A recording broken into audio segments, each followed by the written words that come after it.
Dallas Cowboys fans, this is what you've been looking for. A show discussing the team you love without all the fluff and BS. Host Greg Rector, along with Cowboys writers and content creators from across the country, break it down. This isn't the same old, same old. This is the blue and silver breakdown. How about them Cowboys? Hey everybody, this is at Great Cowboys, and this of course is the Blue and Silver Breakdown. Every single week I come on here and I talk about the Dallas defense. Matt, you used more man-to-man defense on Sunday. It was a beautiful thing to see. I still think you used way too much zone, but again, there was more man-to-man defense. That was a beautiful thing to see. Again, the Cowboys had 5 sacks on Sunday, tied what the Cowboys had done in the first 4 games. That was a beautiful thing to see as well. They got pressure on to Justin Fields, and of course we know that Justin Fields just isn't able to get away from pressure, and that cost them. I really don't care that the Jets end the season suck. What they did with minus 6 starters on offense was very impressive for the Cowboys.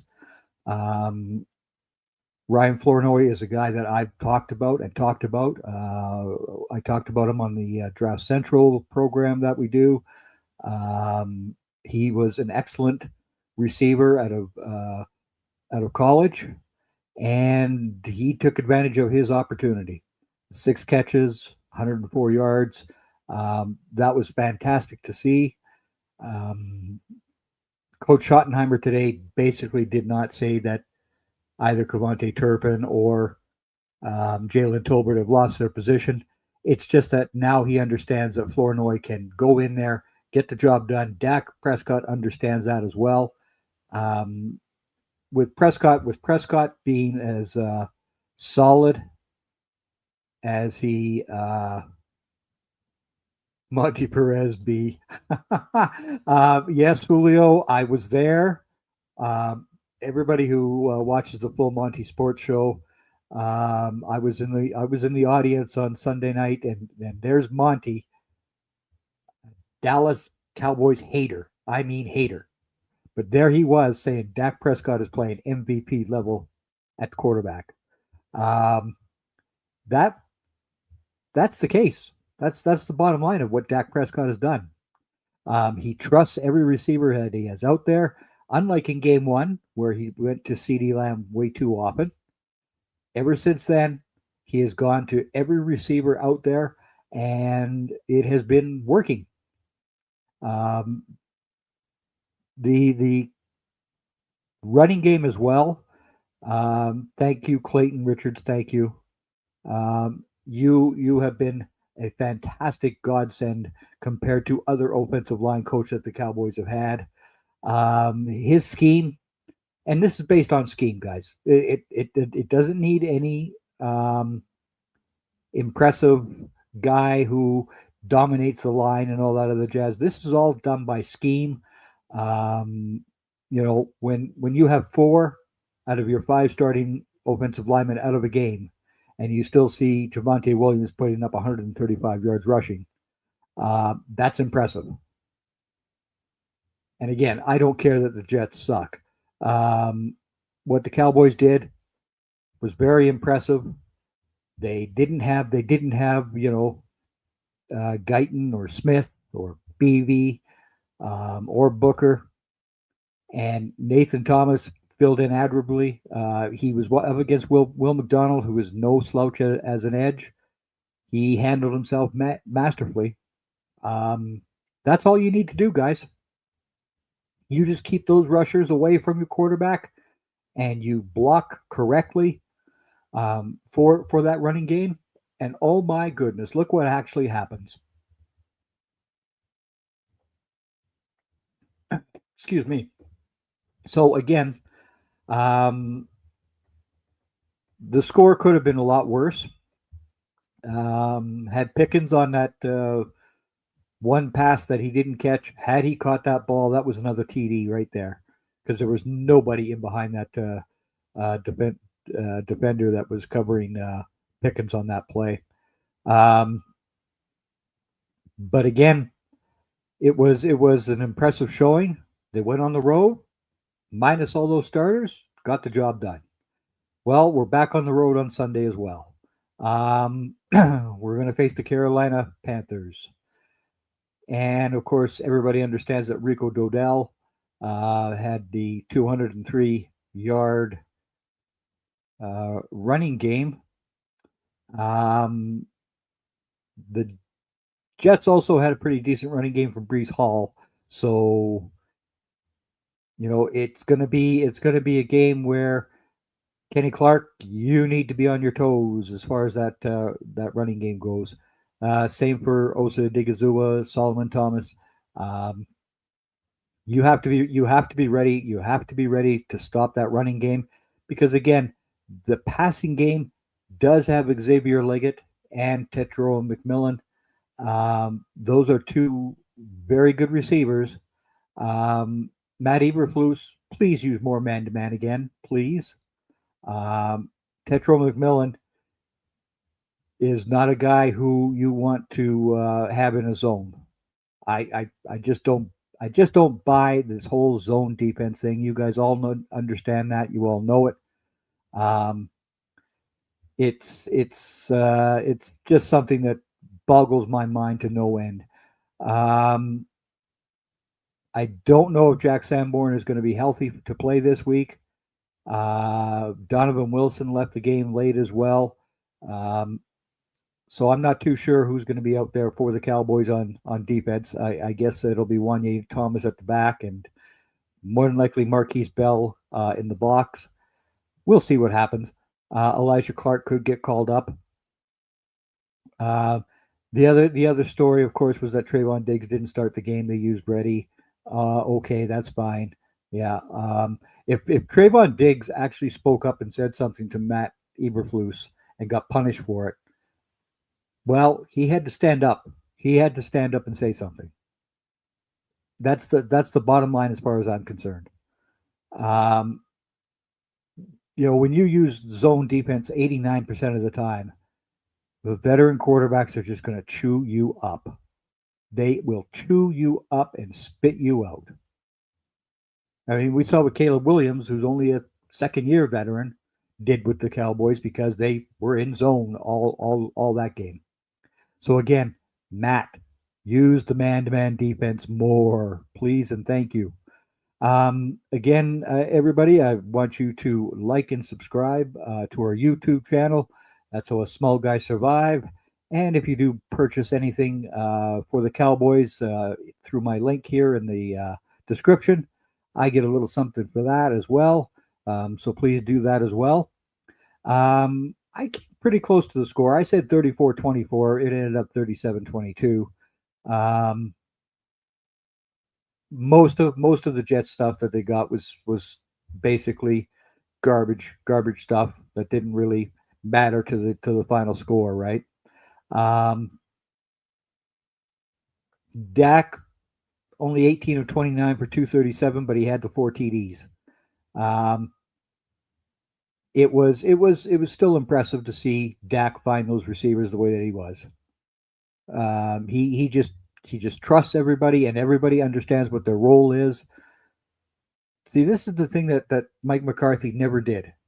He never, ever really had his players moving in motion, and his guys were always running the same identical route. What was that idea? You don't see that under Schottenheimer and with Clayton Richards being the OC. You just don't see that happening. It is a joy to watch. If the fans who stayed at MetLife Stadium who said Dak was the MVP, it's too early, of course, to say that for the season, but again, he is playing like one. There's just nobody is playing the quarterback position better currently than Dak Prescott is. So we'll see what happens with this season. Again, the Carolina Panthers coming up on Sunday. They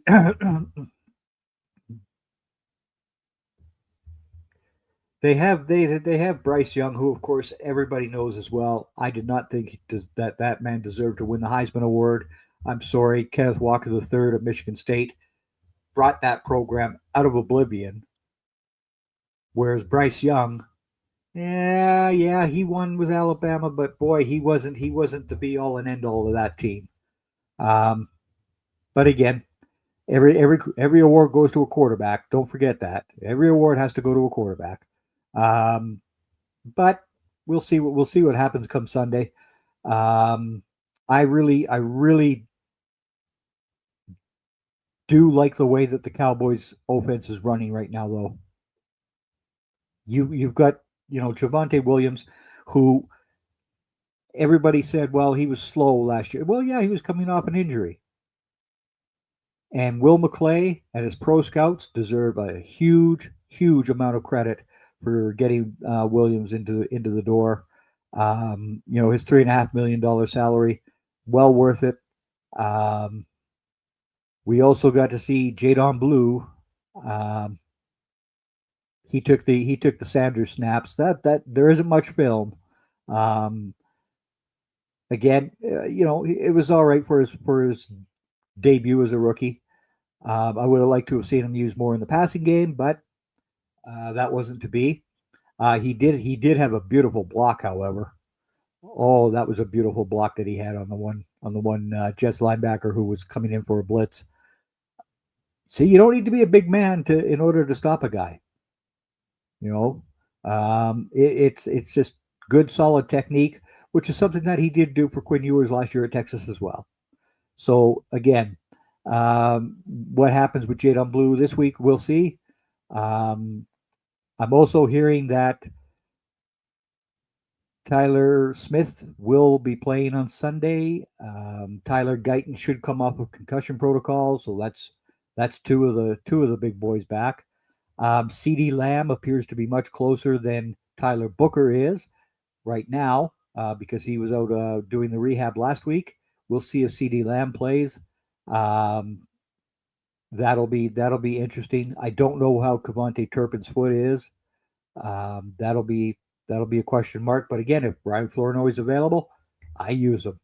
I use that man. Bottom line, he's just so solid of a receiver, and that's what you need out there.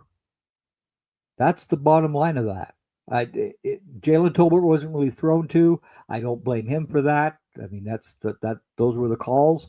But hey, Mr. Tolbert, you may be finding yourself on another team here because Jonathan Mingo is also back. Kalen Carson is on his 21-day stint for the corners. We'll see what happens. They could start Carson in the secondary as well. It's going to be a game that I think the Cowboys can definitely beat the Panthers if they keep the ball in their possession. Because again, I still don't trust what Matt Eberflus does defensively. I just don't. The usage of man-to-man was very key on Sunday against the Jets, and I think it can be the same thing against Bryce Young. You got plenty of pressure. You had the 5 sacks on Sunday. If you use that against Bryce Young, again, they're not going to be cake. This won't be a cakewalk. We've seen what the Panthers have done this year. They came out 27-24 victors against the Dolphins. We've also seen them pound, and I mean pound, the Falcons, 30-0. They play very well at home. We'll see what happens. this is uh,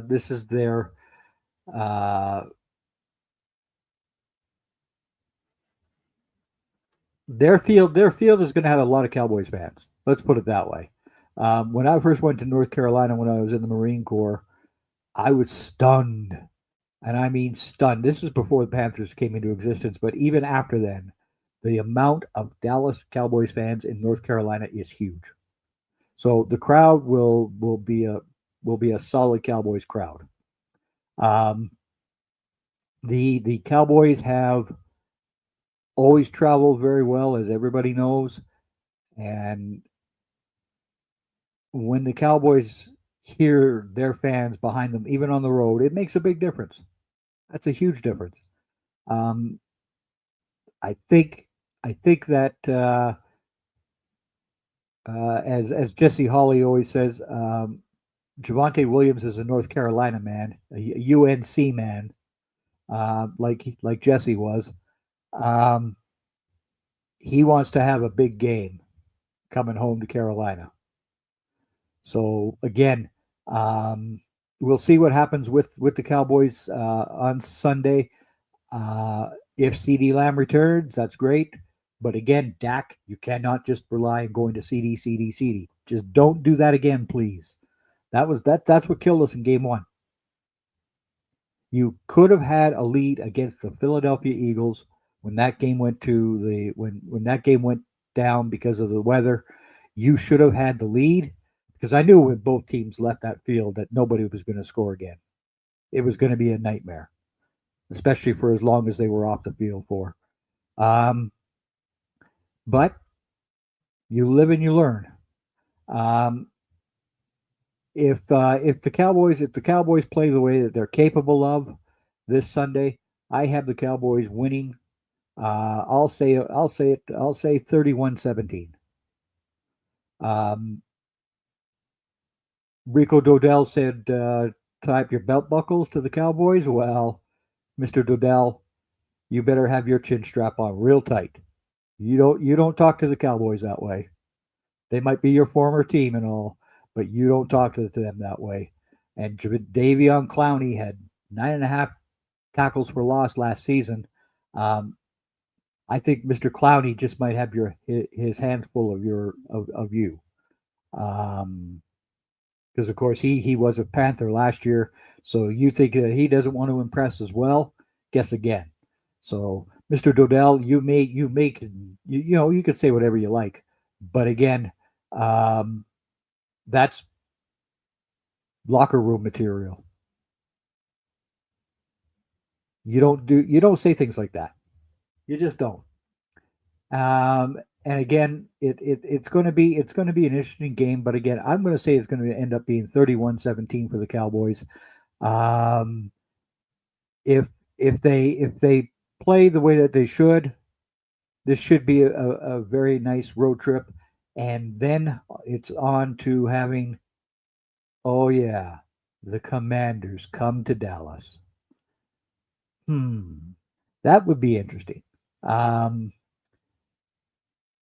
it's it's going to be a case of the Cowboys playing the way that they actually should. If they do so, it's going to be that 31-17. If they don't, I'll say 27-24.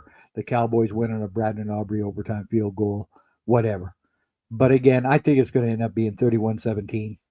Um, if everybody likes what we do here at Team MBS Media, please do like and subscribe to our YouTube channel. That's how us small guys survive. Um, it's always fun to come on and to know that there are people who actually care the way that I do about the Cowboys.